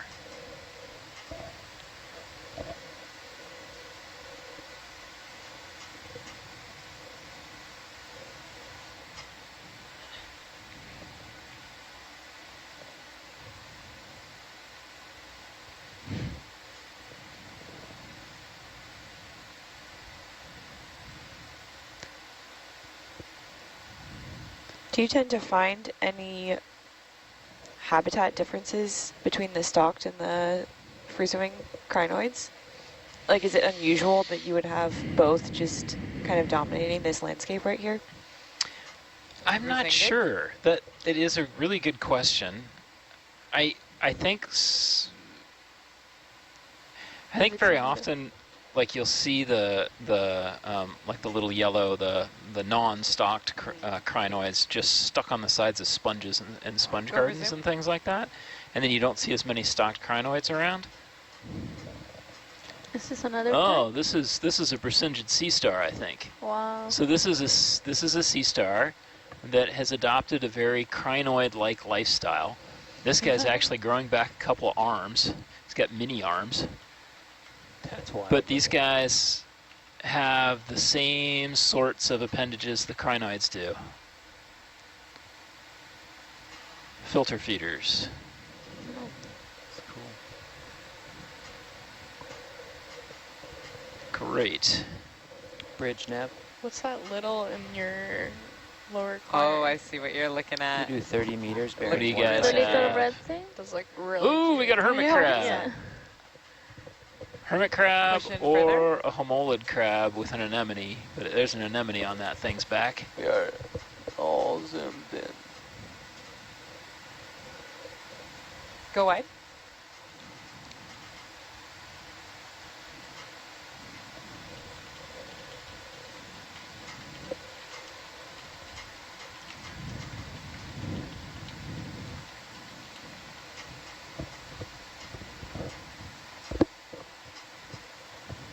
This will be fun to look at, I think.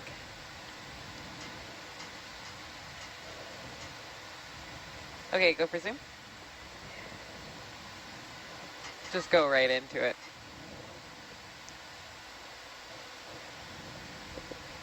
Yep, hermit crab. Yeah, these guys are great. They live with this anemone on their back, and then the anemone forms effectively the shell of the hermit crab. And Okay, go in. it's soft, but it's got a bunch of stinging cells on it, so that's how they can keep away the fish and the other animals. So the anemone grows on the back of, Yes, on the back of the hermit crab. and then the hermit crab just carries it around Yep, yep. So as a defense mechanism against. yeah, so it's not just a shell; it's actually a bunch of stingers. So it's great smart. protection. Yeah. This is a And the anemone gets any scraps of food that the hermit crab might find and gets to move around to new places all the time. Go for zoom. Little cookie star, maybe. Yep, Yeah. little sea star. Little ravioli star. Yeah. Oh, ravioli star, I This like is, that. what do they call it? Mediaster, I think, something like that, or goniaster. Goniaster. Yep. Exactly like ravioli. I don't know why we don't do 5-pointed ravioli, to be honest. True. Like, I can't Should think of a start single that. reason. Go ahead. Quit your day job. Commercial success awaits. Irresistible.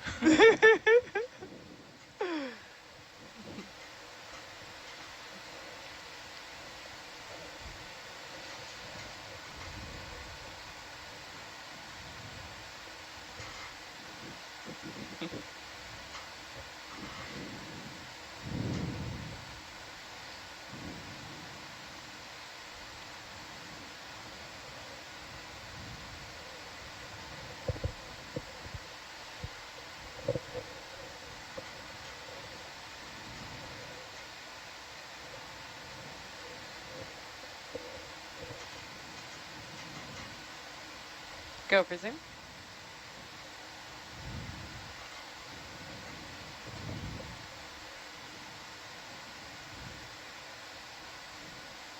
Bunch of brittle stars and another Paragorgia paramerissia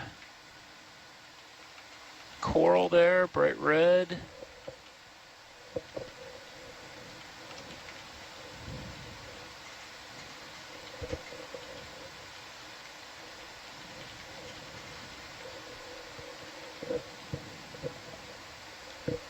Okay, go wide.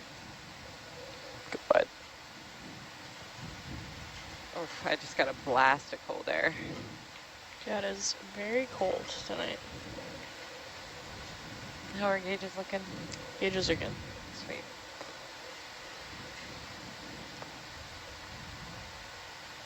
Right, you can borrow my onesie if you need it. I'm already wearing a onesie. It is 2 degrees colder in here tonight than it was last night. Ooh. Oh.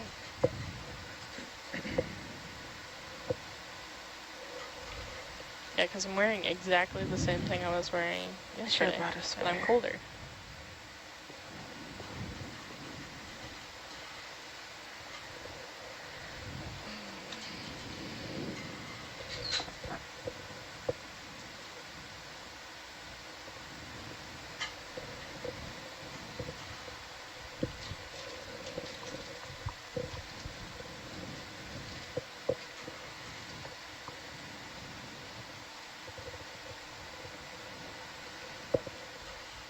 It's because we're deeper. It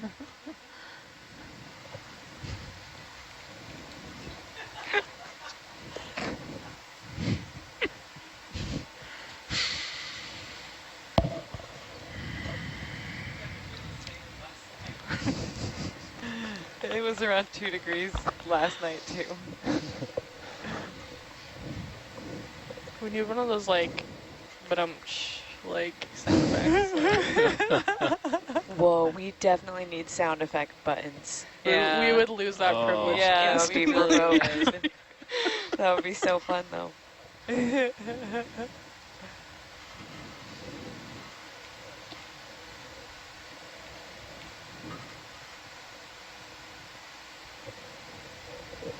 One of my mapper friends, every time he does an XBT, he's got one of those little whistles that you blow. Oh, like a and it goes penny whistle? Yeah. Oh, perfect. That's pretty funny. That's amazing. It's a great sound effect for an XBT.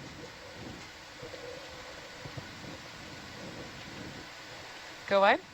Oh, I guess you are. You're really wide. Go less wide. Whoops. There we go. Good catch. I knew I meant something that made more sense than what I actually said.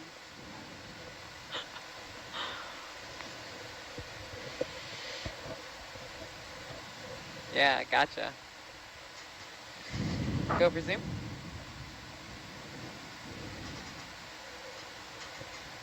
Another little glass sponge here, probably Walteria. Oh, maybe not Walteria. Actually, it has an opening at the top. I'm not sure which Does this one Walteria is. not have an... Oh, that's right. It's kind of like a spire, Yeah, right. This has got the opening that like can enclose a shrimp. Yep. Okay, go wide.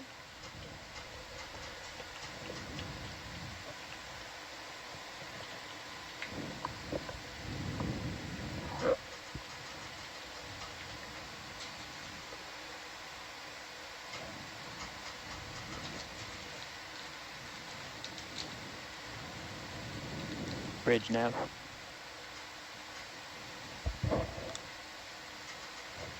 $30 meters, bearing 150, please.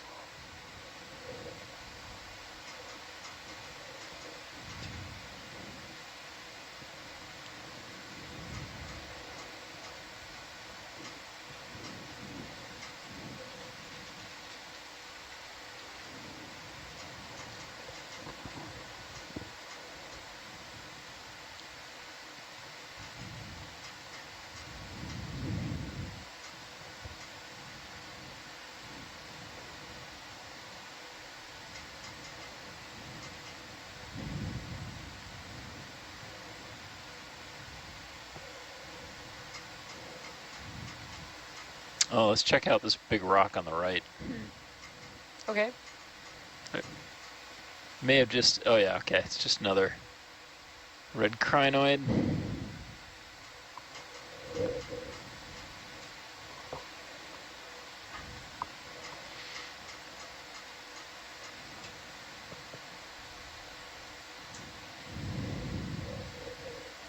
Oh, I see what you're after there. I don't know if it's a sponge or just an old bet it's a attachment. base. Go for Is it zoom. just an old base?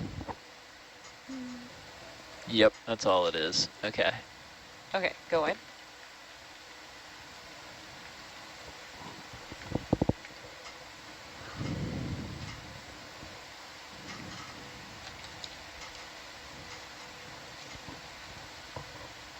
Go for zoom.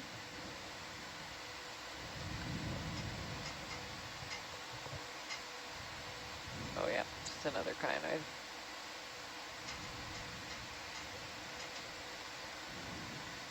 Okay, go wide.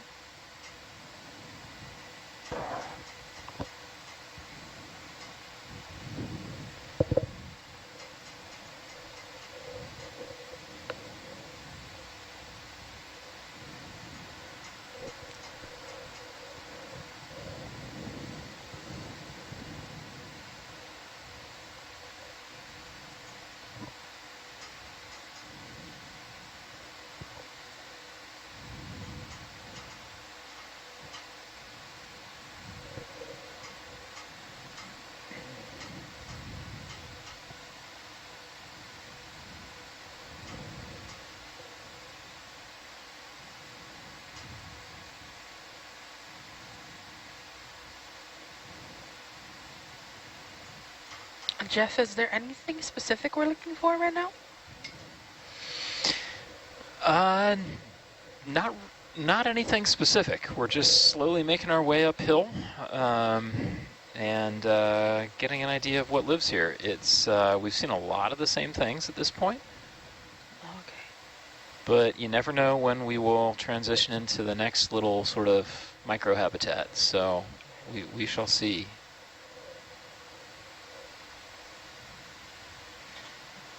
Everything we are seeing is definitely new in terms of this, dive as a whole. Nobody has ever been to this seamount before.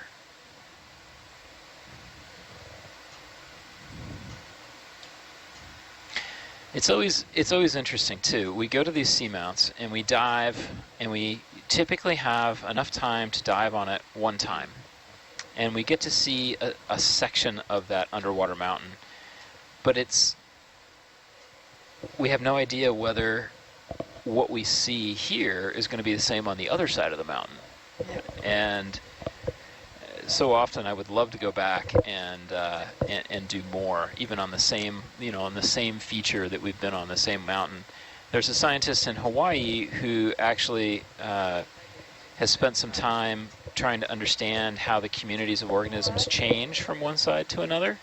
Gabby, can you move your mic? I And can't hear sure you very well. enough, everything from corals to sorry fish about that. can be distinctly different from one side to another. They would sample like 4 or 5 different transects on a seamount, and frequently find that they were different at the same depth on different sides. The communities were different, either because the current is on one side is frequently hitting the seamount, and on another side it's kind of in the lee of the current and the eddy, kind of think of the rock in a stream. It's kind of on the downhill side versus the uphill or upstream side of the current. Or there might be different kinds of rock outcrops, different slopes. Almost like a rain shadow. So here we're transitioning from all that talus into much more just sort of bedrock. So maybe this will change the kinds of things that we see.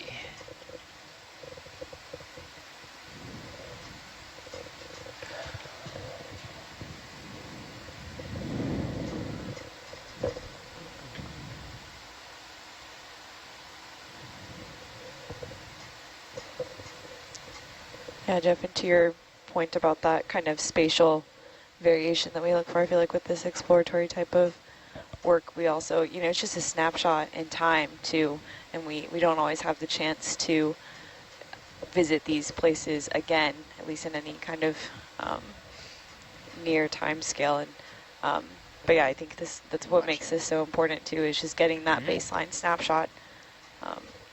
And you never know what you could find if you were able to send something back next time.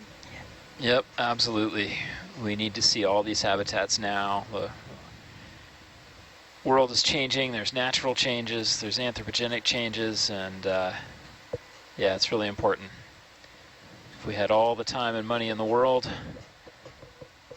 we might be able to I'll get there. actually document whether there are seasons down here, Go for zoom. interannual changes. Be great. Oh, that's Holothurian. Okay, go wide. What is that? Sea cucumber. Oh, okay. Are you happy and I doing think- steps, or do you want to just track a line at this point?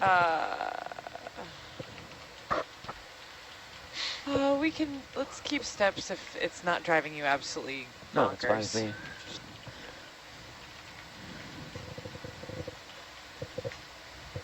It's Great another job. sea cucumber? Yeah, looks very much like the last one we just saw. Could we please do 30 meters, bearing 150?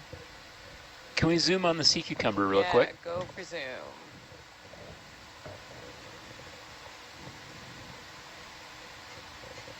And a shrimp. Go wide. Sorry, I just like lost focus for a second there. No worries. Okay, go for zoom.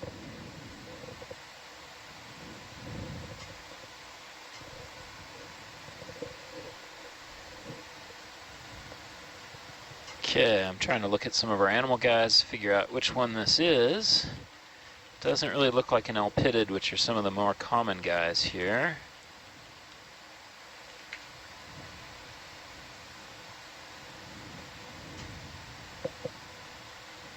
This could be a synallactid called Hansenothuria. Do you have a common name for it? Oh, yeah, so there are really very few common names for these deep sea things. Oh, okay. So pink sea cucumbers is the best we can do, which is kind of generic. Pink sea cucumbers. Pink, just pink. Just yeah, pink. Okay, I'm just we'll be adding a glad. color to the name. Okay. Not very creative. And you know what I But- noticed about the cucumbers too? Oh, sorry. What did you? No, go.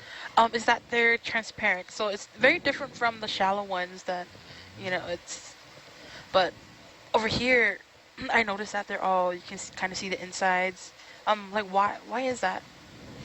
So they don't, you know, the shallow water ones oftentimes are strongly pigmented. Sometimes they even add sand to the outside of their bodies, and it's about blending in. And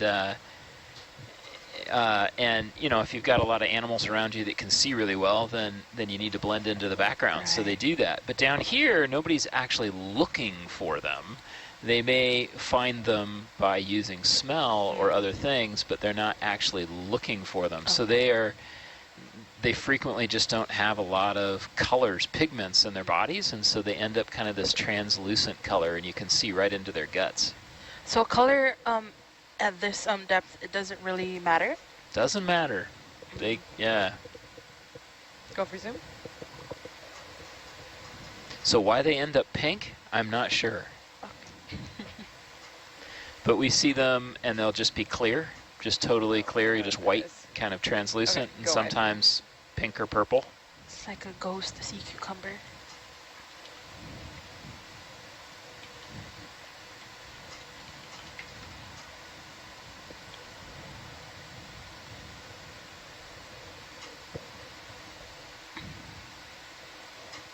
Oh, do we know the age of the crust sediment we're flying over right now? Go for zoom. No, we don't know at the moment because chat, as you're seeing live on the feed right now, this is the first time that we're ever looking into this habitat right now and around Palau. So it's in our boat. Okay, go wide. So everything here is pretty new to us.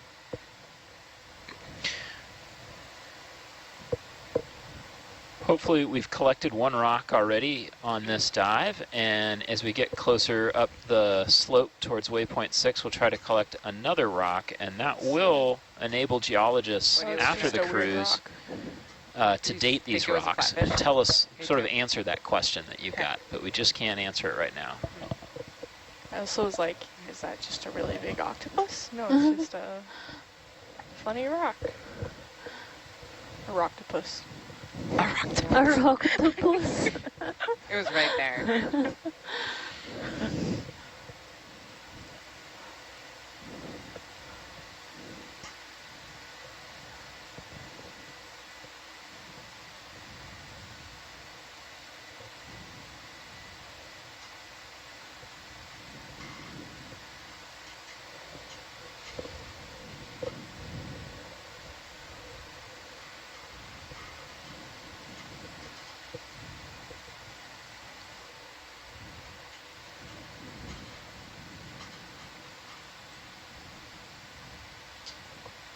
Oh, do sea cucumbers have something like hemoglobin?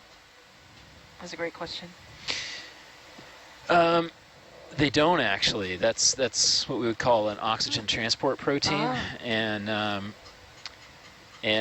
they have what's called a water vascular system inside of their bodies, and so they pump water back and forth to move their tube feet and things like that. And their tissues are kind of not as robust, particularly these deep sea ones, as like say a fish or something, which would have arteries and hemoglobin and that kind of thing. And so they can actually pick up enough oxygen through their gut wall, through their body wall, and it just gets transported in this water vascular system, just dissolved in the water. So sea cucumbers are hydraulic, like the vehicle? They are hydraulic, just like the vehicle. Pump water back and forth, make their arms move. That's pretty fun. Would that make Hercules an echinoderm? Would that make Hercules what? An echinoderm? I think it needs spiny skin to be an echinoderm. Do you think it's spiny enough? I don't know. That's what the name means. That's all I have to go on. I know a little Latin. It's Halloween. We could have a a little costume party when we come up to the surface. Is Herc more of like an arthropod or a crustacean? I'm feeling arthropod more. That's fair. He's gooey Herc's in the center. very like segmented. Gooey in the center. Yeah. Oof. I hope not. Please no.